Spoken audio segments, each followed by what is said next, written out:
You picked up your phone just now, maybe before you even opened this video. You put it down. And then, almost without noticing, it was back in your hand. This isn't a bad habit. It isn't laziness. And it isn't a problem with your willpower. It is a system. Carefully designed, extensively tested, and working exactly as intended. Today, we're going to look at how it works. In 1953, a behavioral psychologist named B.F. Skinner was running a series of experiments with pigeons. The setup was simple. A pigeon inside a box, a lever on the wall, and a mechanism that would occasionally release a small amount of food. Skinner noticed something unexpected. When the food appeared every single time the pigeon pressed the lever, the pigeon would press it, eat, and then stop. Calm, satisfied, no urgency.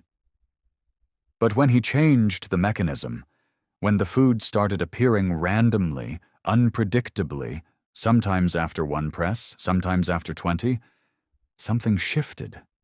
The pigeon couldn't stop pressing the lever, not because it was hungry, not because the food was better, but because it didn't know when the reward was coming. And that uncertainty, that was the thing that made it impossible to stop.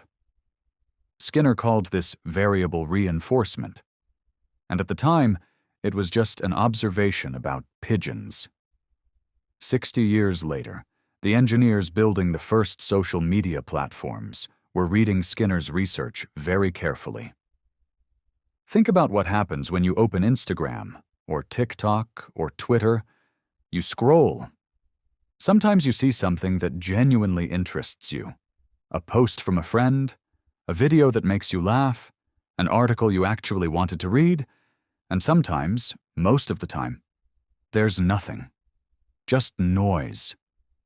But you keep scrolling, because your brain doesn't know when the next reward is coming. And that uncertainty triggers the same dopamine response that kept Skinner's pigeon at that lever for hours. Your phone is a slot machine. The scroll is the lever.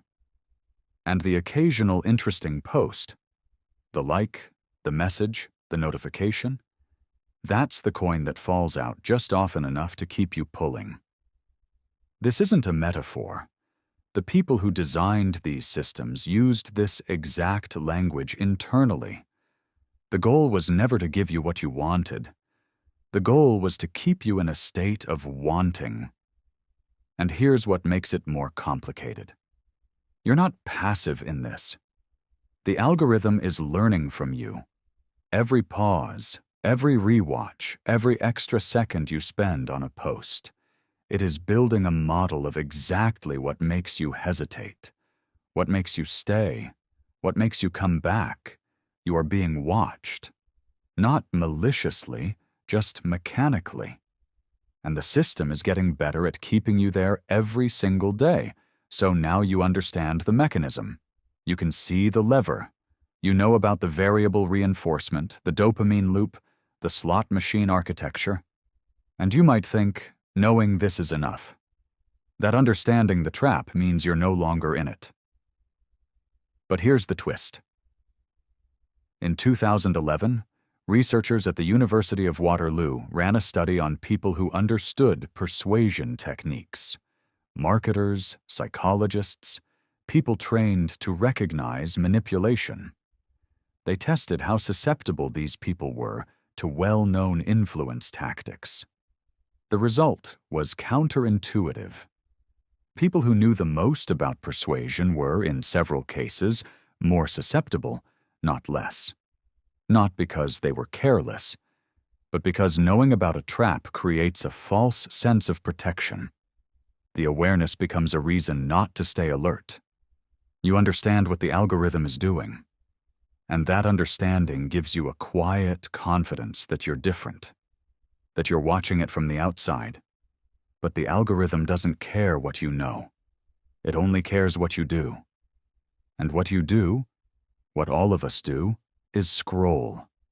Your awareness is not a shield. In the right conditions, it is part of the design. I'm not telling you to delete your apps. I'm not going to suggest a digital detox or a screen time limit. What I'll say is simpler than that.